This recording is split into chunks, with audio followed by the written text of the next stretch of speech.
డబ్బు, అనారోగ్యం, ఉద్యోగం, వ్యాపారం అప్పులతో బాధపడుతున్నారా? వెంటనే జేకేఆర్ గురువు గారికి కాల్ చేసి అపాయింట్మెంట్ తీసుకోండి. నమస్తే, వెల్కమ్ టు సుమన్ టీవీ. ప్రస్తుతం మనతో పాటు స్టూడియోలో ప్రముఖ కేరళ జ్యోతిష శాస్త్ర నిపుణులు, law of attraction, money coach and life skills coach అయిన డాక్టర్ బ్రహ్మశ్రీ జేకేఆర్ గురువు గారు ఉన్నారు. వీరు మనకి డేట్ ఆఫ్ బర్త్ మీ దగ్గర లేకపోయినా కానీ పుట్టుమచ్చల శాస్త్రం ద్వారా, లేదంటే హస్తరేఖల శాస్త్రం ద్వారా, లేదంటే ప్రశ్నా శాస్త్రం ద్వారా కూడా మీ జ్యోతిష్యాన్ని మీకు చెప్తారు. సో ఇప్పుడు ఆ గురువు గారితో మనం కొన్ని ప్రశ్నలు అడిగి తెలుసుకుందాం. నమస్కారం గురువు. నమస్కారం అమ్మా.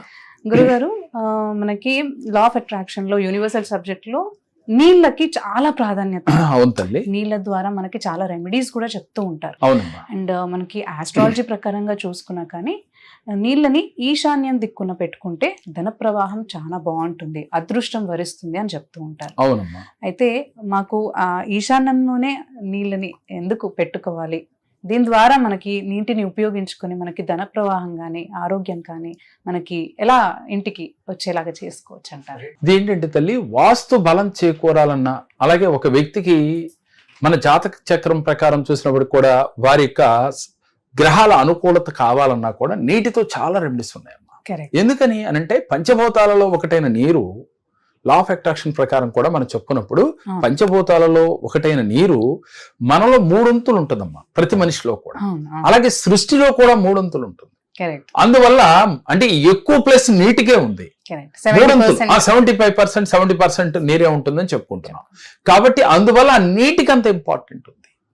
కాబట్టి నీరు లేకపోతే ఒక్క క్షణం కూడా మనుగడ భూమి మీద ఏ జీవికి లేదురా తల్లి. అసలు ఏ జీవరాశి అయినా, మనిషి కావచ్చు లేదు ఏ జీవి కావచ్చు, నీటితోనే మమేకమై ఉండాలి. అందువల్ల ఆ నీటితో కొన్ని రెమెడీ చేయటం వల్ల పాజిటివ్ ఎనర్జీ ఆ ఇంటికి వస్తుందమ్మా, ఆ మనిషికి కూడా వస్తుంది. ఉదాహరణకి ఇంట్లో ఎటువంటి దోషాలు ఉన్నాయి సార్, వాస్తు దోషాలు అని చాలా మంది చెప్తుంటారు. అది రిమూవ్ చేయలేరు కొన్నిటిని, కానీ ఆ ఇంటికి పాజిటివ్ ఎనర్జీ కావాలి. అప్పుడు మనం ఏం చేయాలి అనంటే ఒక రాగి చెంబు తీసుకుని చక్కగా దానికి ముత్యాల దండ అంటే తెలుపు వర్ణం గల ముత్యాలంటే తెల్లగా ఉంటాయి, అది చంద్రుడికి సంబంధించిందమ్మా. అందువల్ల ముత్యాల దండని ఈ రాగి చెంబుకి అలంకరణ చేయాలి. అలంకరణ చేసి కొంచెం పసుపు, అలాగే కొంచెం కుంకుమ, ఒక పువ్వు లేదా ఇంకా అక్షంతలైనా వేసుకోవచ్చు, వేసుకుని ఆ ఈశాన్యములో చక్కగా ఒక పద్మం లాగా ముగ్గేసి దానిపైన చెంబు పెట్టాలి. పెట్టి సంకల్పం చేయాలి. మన భావన ఎలా ఉండాలి అది పెట్టేటప్పుడు? నేను ఈశాన్యంలో పరమేశ్వరుడు కొలువైన భాగంలో గంగాదేవిని అక్కడ పెట్టాను అంటే, మీరు గంగా, యమున, సరస్వతి నదులను తలుసుకుని అక్కడ దాంట్లో కలిపి పెట్టినట్టుగా ఆ వాటరు గంగా, యమున నది, సరస్వతుల వాటర్ని తీసుకొచ్చి పెట్టినట్టుగా ఫీల్ అవుతూ ఇక్కడ శివానుగ్రహం కోసం మనసులో సంకల్పం చేయాలి. ఏమని చేయాలి?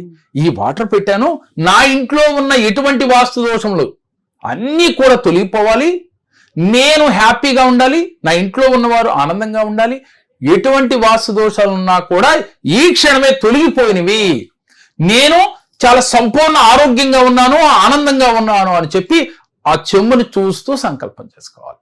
ప్రతిరోజు మార్చుకోవచ్చమ్మా. ఓపిక లేని వాళ్ళు 2 రోజులకోసారైనా మార్చవచ్చు. అయితే ఈ నీళ్లు తీసుకెళ్లి పచ్చని చెట్టుకు పోస్తూ ఉండాలి. ఎందుకని? ఈశాన్యానికి ఒక ప్రత్యేకత ఉంది వాస్తురీత్యా. రోజు పెట్టుకుంటే మంచిదమ్మా. అంటే లేదు, అవకాశం లేని వాళ్ళు 2 రోజులకోసారి అలా మార్చుకునే ప్రయత్నం చేయొచ్చు. అదే విధంగా ఉత్తర వాయువ్యంలో గనక వాటర్ టబ్బుల్లో గాని, తొట్టుల్లో గాని, బకెట్లో గాని కనీసం నీళ్లు పెట్టినట్లయితే, ఉత్తర వాయువ్యం ఏమిటి అనంటే అక్కడ వరుణుడు ఉంటాడమ్మా.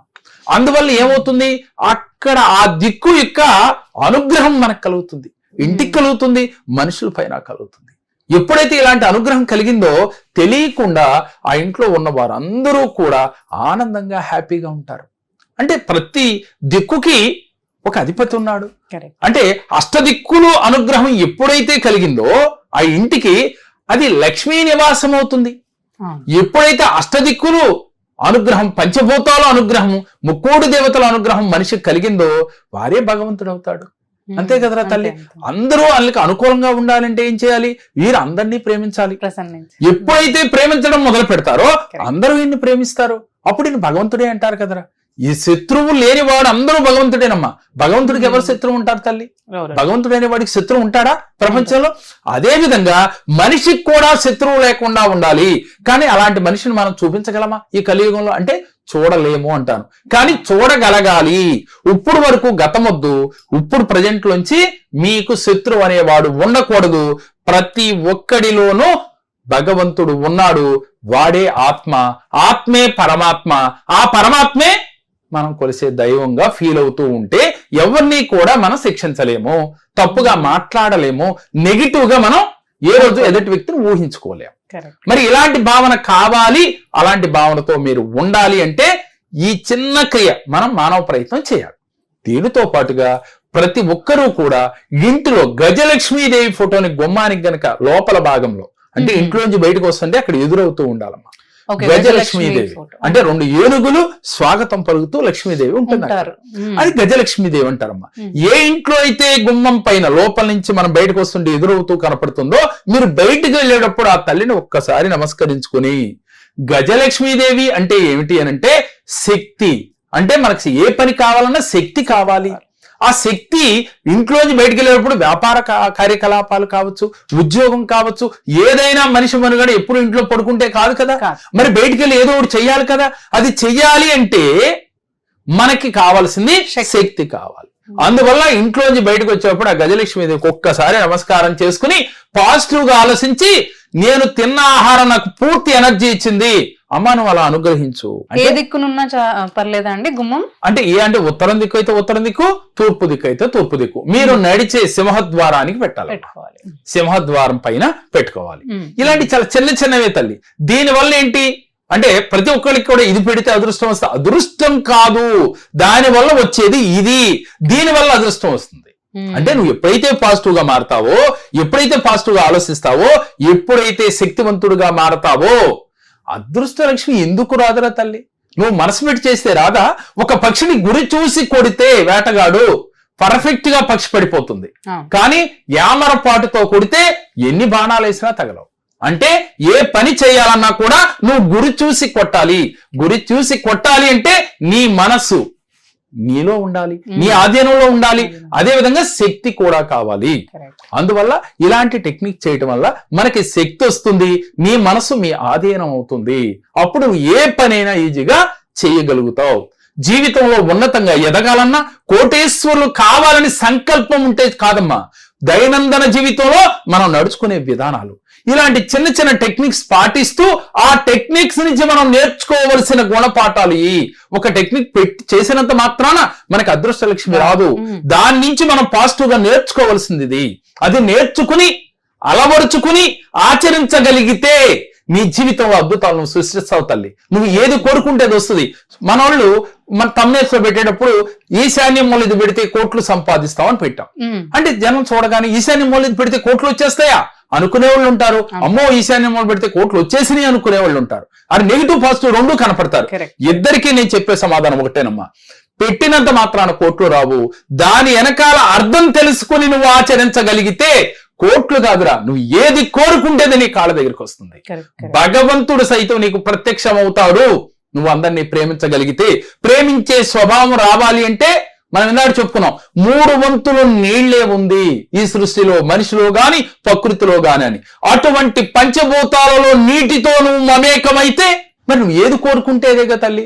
ఒక్క సెకండ్ నీరు లేకపోతే మనిషి జీవనమే లేదయ్యే.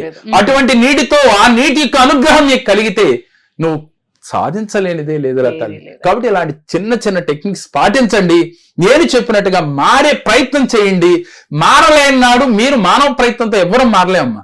ప్రయత్నం మనం చేయాలి. దీనితో పాటుగా మెడిటేషన్ చేయాలి. ఎవరైతే ప్రతిరోజు దినచర్యలో ఉదయం సాయంత్రం మెడిటేషన్ చేస్తారో, పాజిటివ్ గా ఉండాలనే ఆలోచన చేస్తారో, వారికి కోరింది కోరినట్లుగా వారి జీవితంలో జరిగి తీరద్దమ్మా. కావాలంటే ప్రాక్టికల్ గా చేసి చూసిన వారు కోకొల్లలుగా ఉన్నారు నా దగ్గరికి వచ్చిన వాళ్ళు. ఒక మనిషి వచ్చి జాతకం చూడండి సార్ అన్నప్పుడు వారికి 11 కోణాల్లో పరిశీలించడం జరుగుతుందమ్మా, ఆస్ట్రాలజీ. అదే విధంగా ఇంతవరకు మనం పుట్టుమచ్చల శాస్త్రం, మంత్ర శాస్త్రం ఇలాంటివి అనేకమైన చూసేవాళ్ళం. ఇప్పుడు ప్రత్యేకించి ఏం చేస్తున్నాం, లా ఆఫ్ అట్రాక్షన్ కూడా జోడిస్తూ ఉన్నాం. గతంలో చూసేవాళ్ళం లా ఆఫ్ అట్రాక్షన్, కానీ కొన్ని టెక్నిక్స్ కూడా లా ఆఫ్ అట్రాక్షన్ లో చెప్పడం జరుగుతుంది. పుట్టుమచ్చల శాస్త్రం, ప్రశ్నాశాస్త్రం, అలాగే వీటికి రెమెడీ మంత్రశాస్త్రం ప్రకారం కూడా ఇవ్వటం జరుగుతుంది. అంటే ఇలా 11 కోణాల్లో ఒక వ్యక్తి జాతకాన్ని పరిశీలించి పరిశోధించి వారికి తగ్గ రెమెడీస్ ఇచ్చి లా ఆఫ్ అట్రాక్షన్ రెమెడీస్ ఇస్తున్నాం. అదే ఆస్ట్రాలజీలో కొన్ని కర్మలను తొలగించుకోవడానికి కొన్ని రెమెడీస్ ఇస్తూ ఉన్నాం. దీంతో పాటుగా మంత్రాలు కొన్ని తెలియజేస్తూ ఉన్నాం. ఇలా ప్రతి సమస్య చిన్నదైనా పెద్దదైనా దానికి ఇన్ని కోణాల్లో పరిశీలించి పరిశోధించి వారికి రెమెడీస్ ఇవ్వటం వల్ల ఈజీగా వారి జీవితంలో విజయాలు వస్తున్నాయమ్మా. ఉదాహరణకి ఈశాన్యంలో మనం ఏమన్నా రాగి చెంపు పెట్టుకోమని చెప్పాం కదా, అక్కడ మీరు పెట్టిన తర్వాత భగవంతుని మమేకం అమ్మన్నాం. అయినప్పుడు ఓం నమ శివాయ అనే మంత్రాన్ని 11 సార్లు 21 సార్లు ఆ భగవంతుడి యొక్క ప్రెజెన్స్ మీకు వచ్చినట్టుగా ఫీల్ అవ్వాలి. ఇలా మంత్రశాస్త్రం యొక్క ఫలితం అది. అంటే ఆ నామం చదివితే పాజిటివ్ వైబ్రేషన్. ఆ మంత్రానికి ఒక అద్భుత శక్తి ఉందమ్మా. ఒక మాటకే ఒక పవర్ ఉంది, మరి బీజాక్షరాలకి ఇంకెంతకన్నా పవర్ ఉంటుందమ్మా. కాబట్టి ప్రతి నిత్యము మంత్రం ఉచ్చరించి మనం పాజిటివ్ దృక్పథంతో మంచిగా మాట్లాడుతూ నెగిటివ్ మాట్లాడకుండా జీవితాన్ని గనక సాగించగలిగితే మనకి ఎటువంటి సమస్యలున్నా ఏ వ్యక్తికైనా ఈజీగా బయటపడచ్చు తల్లి. మా దగ్గరకు వచ్చిన ప్రతి ఒక్కరికి ఈజీ మార్గంలో రెమెడీస్ ఇచ్చి అతి తక్కువ కాలంలో ఉన్నతంగా ఎదగటానికి చేరువవ్వగలుగుతారు. కాబట్టి ప్రతి నెలలో మనకి మణి మంత్ర క్లాసులు ఉన్నాయమ్మా. దాంట్లో పాల్గొన్నప్పటికి కూడా మన జీవితంలో ఎలా ఉండాలి, ప్రతినిత్యం ఉదయం లేచిన కాడి నుంచి రాత్రి వరకు మన ఆలోచన సరళి ఎలా ఉండాలి, మన దినచర్య ఎలా ఉండాలి, జీరో నుంచి హీరో అవ్వాలంటే ఏం చేయాలి, ఉద్యోగం కోసం అయితే ఉద్యోగం రావాలంటే ఏం చేయాలి, అలాగే భార్యాభర్తలు అన్యోన్యత కావాలంటే ఎలాంటి రెమెడీస్ పాటించాలి, మనం అసలు ఎలా ఉండాలి, ముందు మన భార్య మన మాట వింటలేదు, నా భర్త నా మాట వింటలేదు అని చెప్పే ముందు మీరు ఎలా ఉండాలి అనేది నేర్పించడం జరుగుతుందిరా. ఈ మణి మంత్ర క్లాసులో అంతటి అద్భుతంగా ఉంటుంది. 7 days క్లాసులో వారి జీవితంలో ఉన్నతంగా ఎలా ఎదగాలి, వారికి ఉన్న సమస్యల నుంచి ఎలా బయటపడాలనేది నేర్పించడం జరుగుతుంది. అలాగే ఆఫ్లైన్ సెక్షన్ ఆన్లైన్ సెక్షన్ ఉందమ్మా. ఆఫ్లైన్ సెక్షన్ అయితే 1-to-1 సెక్షన్ లో మీకు అపాయింట్మెంట్ ఉంటుంది, ఆఫ్లైన్ డైరెక్ట్ గా ఫేస్ టు ఫేస్. లేదు ఆన్లైన్ సెక్షన్ లో అయితే జూమ్ క్లాస్ ద్వారా వాళ్ళకి ఆన్లైన్ లో కూడా వారికి అపాయింట్మెంట్ చెప్పబడుతుంది. వారికి ప్రశ్నాశాస్త్రం కావచ్చు, మంత్రశాస్త్రం కావచ్చు, పుట్టుమచ్చల శాస్త్రం కావచ్చు, ఆస్ట్రాలజీ కావచ్చు, అన్ని కోణాల్లో లా ఆఫ్ అట్రాక్షన్ ప్రకారం వాళ్ళ జాతకాన్ని చూసి వారి జీవితంలో పడుతున్న కష్టాల నుంచి బయటపడే మార్గాన్ని చెప్పడం జరుగుతుంది. చాలా మంది మా దగ్గరికి వచ్చిన తర్వాత అద్భుత ఫలితాలు పొందిన వారిని వీడియో రూపంలో మన వీడియోల ద్వారా చివరిలో పెట్టి చూపిస్తూ ఉన్నాం. ఎందుకని ఇవాళ సాక్ష్యం లేదే నమ్మే పరిస్థితి లేదు. జనాల్లో ఎవరు ఏది చెబుతున్నారో తెలియటం లేదు. కాబట్టి ప్రతి వ్యక్తిలో సందేహం రావడం సహజమేనమ్మా. కాకపోతే ఒకటి మాత్రం వాస్తవం తల్లి, మనిషి నమ్మవలసింది ఎవరికి వారు నమ్ముకోవాలి. నమ్ముకున్న రోజు జీవితంలో అద్భుతాలు సృష్టించగలుగుతాడు. ఇలాంటివన్నీ కూడా సపోర్ట్ చేసుకోవాలి. ఆస్ట్రాలజీ అనేది చీకట్లో ఒక టార్చ్ లైట్ లాగా ఉపయోగపడుతుంది. దాన్ని ఆసరాగా తీసుకుని మీరు కనుక ఏది చేసినా అద్భుతాలు మీకు వస్తాయి తల్లి. థ్యాంక్ యూ గురుగారు. నమస్కారం. నా పేరు సీత. నేను సార్ దగ్గరికి ఇట్లా నా పరిస్థితి బాగుండక నేను సార్ దగ్గరికి వెళ్ళాను. సార్ నా సమస్యలన్నిటికీ పరిష్కారం చెప్పారు. సార్ చెప్పినట్లు చేసినందుకు నాకు 100% నాకు రిజల్ట్ కనబడింది. మీరు కూడా నమ్మి ఆయన దగ్గరికి వెళ్ళి మీ సమస్యను పరిష్కారం చేసుకోండి.